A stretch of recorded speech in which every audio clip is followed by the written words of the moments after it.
Барлықтарыңызға қайырлы күн. Сіздермен бірге криптоманьяк және де біз бүгін крипто рынок жайлы сөйлесетін боламыз. Ешқандай NFT ойындар, airdroптар болмайды, жай ғана биткоин және де бөлек басқа да альткоиндар жайлы әңгіме болады. Менен көп адамдар кейде жазады, типа мынандай Solana жайлы не айта аласыз, Solana өсе ма деген сияқты. Мен білмеймін. Сол үшін бүгін өзімнің ойымды айтамын. Мен өзім қандай монеталар сатып алып жатырмын, қандай монеталар болашақта сатып алу ойымда бар деген сияқты жай ғана солар жайлы кішкене өз ойымды айтып кетемін. Мен аналитик емеспін, тағы да айтамын.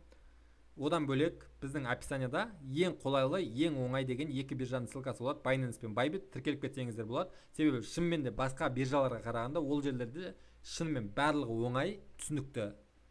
Ал енді қараңыздар. Биткоин дәл қазір 20 000 долларға дейін, 20 500 долларда ценасы тұр. Ең низында 17 500 долларға дейін түсті. Сіздер көп адамдар айтады, типа 14 000 доллар болады, 15 000 доллар болады деп. Оның барлығына сенудің қажеті жоқ. Себебі ешкім ешқашан дұрыс таппайды. Но тауып қалу мүмкін, мысалы 100 рет угадать етсе, біреуінде түзу түседі.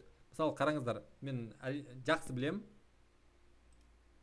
Жарты жыл примерно 3-4 ай алдын көп адамдар айтқан биткоин, ол өзінің низінен почти 90% криптоблогерлер айтқан өзінің алдыңғы пикідан ешқашан төмен түспейді деп. Мысалы, ал енді қараңыздар, алдыңғы пикі биткоиннің бізде 20 000 доллар болған. Я 20 000 доллар болған, 19 000, примерно 20 000 доллар, короче. Жақындата алаңызда. 19 780. Ал дәл қазір бізге 17 500-ге дейін түсті. Сол себепті де ешкім дұрыс айтпайды. Әрине ол ары қарай түсуі де мүмкін. Дәл қазір білесіздер, США-да инфляция болып жатыр, бүкіл фондовый рынок түсіп жатыр. Одан бөлек Украина мен Россияның арасында конфликттер бар. Қытай мен Тайвань деген сияқты тоже оларда да бар. Сол себепті мүмкін күзге дейін барлығы тынышталғанша осы жерлерде жатуы мүмкін. Мысалы, күздің орталарына ары қарай уже көтерілуі мүмкін. Бұдан төмен түсе ма? Менің ойымша, 14-15 000 долларға дейін көріп қалуымыз мүмкін. Биткоинді 15 000 доллардан жоғары алмаймын. Себебі шынымен 15 000 доллардан жоғары білмеймін, қызық емес сияқты. Өзім ойымша эфир мен сатып алдым. Примерно 150 долларға 900 доллардан сатып алдым. 915-920 долларлардан сатып алдым. Есімде жоқ, 3-4 күн бұрын сатып алдым. Одан бөлек мен қандай монеталар алдым, одан бөлек қараңыздар. Мен Polkadot алдым. Solana мен алмаймын. Solana 10 доллардан жоғары алмаймын. Мен өзімнің ойым. Себебі Solana'ны 1,5 жыл, примерно 1 жыл алдын фондтар 4 центтен сатып алған. Одан бөлек перепродажа болған, яғни ICO. Типа монета биржаға шықпай атылып, алдын сатылымға шығады. Сол кезде примерно 0,8-0,9 доллардан сатып алған. Фондтар типа 4 центтен қай уақытта олар сатып алады, қараңыздар. Solana деген проект жасалады. Бірінші Solana деген проект жасалады. Сол проектті инвесторларға көрсетеді. И олар осыған ақша бөледі. Бұлар оларға доллармен емес, оларға осы монетамен төлейді. Яғни фондтар 4 центтен сатып алған. Олар әлі барлық ақшаларын Solanaдан шығарып үлгерген жоқ. Яғни монеталар әлі бар оларда. Өте көп монета бар деп айтуға болады. Сол себепті де биткоин 14 000, 13 000 долларға дейін түсетін болса, Solana'ны 8-9 доллардан даже одан төмен көруіміз мүмкін. Сол себепті Solana'ны сатып алмаймын деп айта аламын. Мен ол уақытқа дейін сатып алмаймын. Мысалы 10 доллардан төмен мүмкін сатып аламын. Polkadot қазірдің өзінде мен алып жатырмын. Себебі Polkadot, мысалы графигін көретін болсақ, алдыңғы жылы 4 доллардан болған, және де Polkadot'тың экосистемасы бар. Экосистемасында өте көп мықты проекттер жасалып жатыр, Kusama сияқты. Сол себепті мен ойым, Polkadot мүмкін 3 долларға дейін бару мүмкін, бірақ одан төмен жібермейді деп ойлаймын өзім. Одан бөлек Cosmos Atom мен өзім сенімді проекттердің бірі деп санаймын. Себебі қараңыздар. Неге? Cosmos Atom алдыңғы медвежий рыноктан өткен монета. Алдыңғы медвежий рынокта ценасы 2 доллар болған, 2 долларға дейін түскен. Осы жылы примерно 2 долларға дейін түседі деп ойламаймын, но максимум 4 долларға дейін түседі деп ойлаймын. Сол себепті де 6-8-ден сатып алуға болады. Менің өзімнің ойым ол 6-8-ден сатып алуға болады, ары барса қатты түспейді деп ойлаймын. Мысалы Solana'лар қазірдің өзінде 70-80%-ын жоғалту мүмкін қазіргі ценасын өзінен. Ал мысалы Cosmos болса қазіргі тұрсынан мүмкін 50%-ын жоғалтады деп ойлаймын. Одан артық жоғалтпайтын сияқты. Flow бар, тоже жақсы блокчейн, бірақ қазір ерте сияқты сатып алуға сәл түскен күтуге болады. ICP өте мықты проект деп айтады разработчиктары. болашақта ICP деген типа болашақтың монетасы деп айтады. Болашақта өте мықты проекттер жасалады деп айтады. Және де одан бөлек дәл қазір ICP-да бүкіл крипторингта ең көп жұмыс жасайтын по идее осы блокчейнда ICP-да өте көп программисттер жұмыс жасайды. Дәл қазір барлығын дайындап жатыр. Айтуларына қарағанда болашақта типа жарат деп айтып жатыр. Қазір көрсеңіздер $365. В общем, көтерілмеген монета, жалпы көтерілмеген, тек қана түсіп келе жатыр. Бірақ ендігі барлығы жақсы болып бүкіл крипторинг көтерілетін болса, ICP жақсы көтерілуі мүмкін. Мен ойымша ICP тоже алам. Менде жоқ қазір, бірақ алам. Одан бөлек менде тоже VAX бар, Gala бар. Gala мен не үшін алғанымды білмедім. Просто қызық болды, алдым. Мысалы қараңыздар, қазір мен өзім түсінетін монеталар жайлы айтып кетейін. Жалпы мен өзім қатты сенетін сол Polkadot, Эфир, Космос, одан кейін тоже жаңа көрсеттім ICP. Қазір қараңыздар, Chia деген монета бар. Просто естеріңізге қарап жүріңіздер. Дәл қазір алудың қажеті жоқ, себебі қатты өсіп кетті.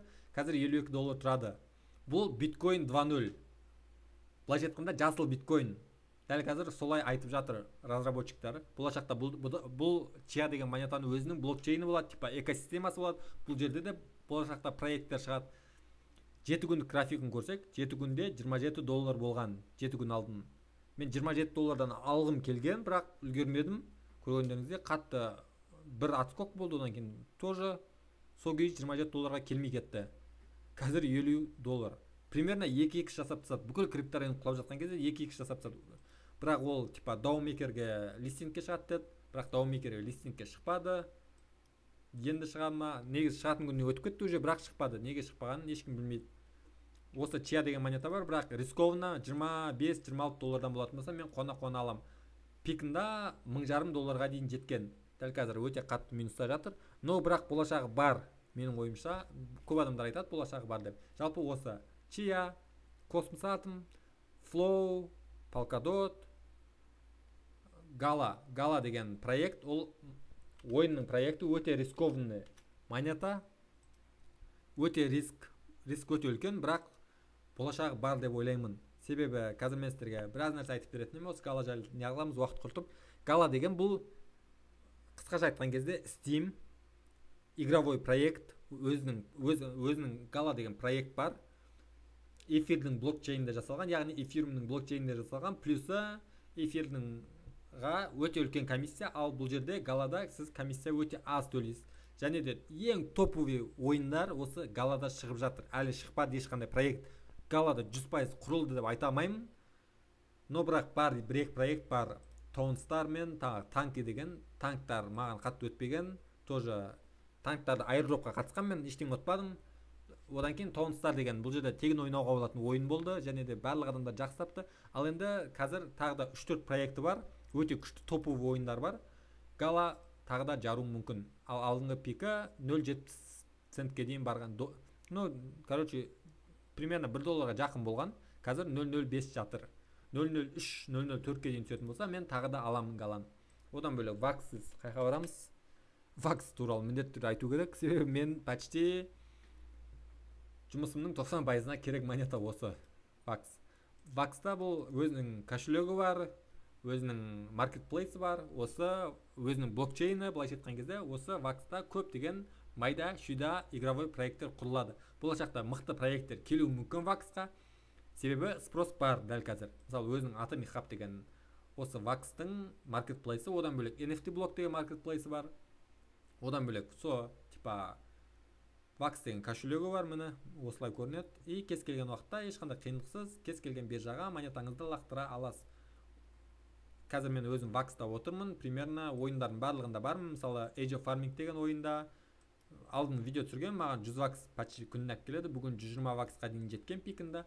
Одан бөлек Daggers World тоже бұл жерде маған 62 VAX алып келеді екен күніне.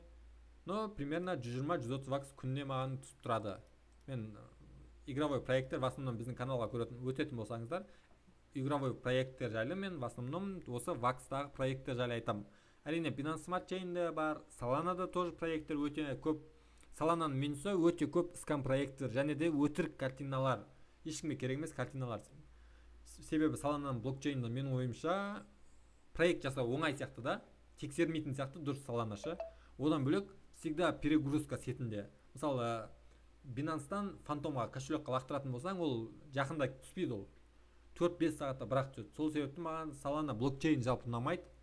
Өте всегда перегрузка болады. Одан кейін минттарында өтірік скам коллекциялар өте көп. И проекттерде тоже, мысалы қандай проект жарды, Степеннан басқа мықты проект жоқ деп ойлаймын Solanaда.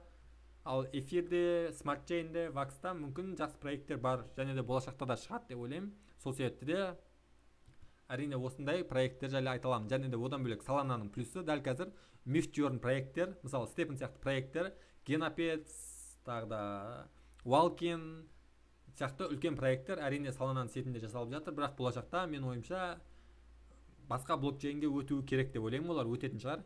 Тыңдағандарыңыз үшін рахмет, сау болыңыздар.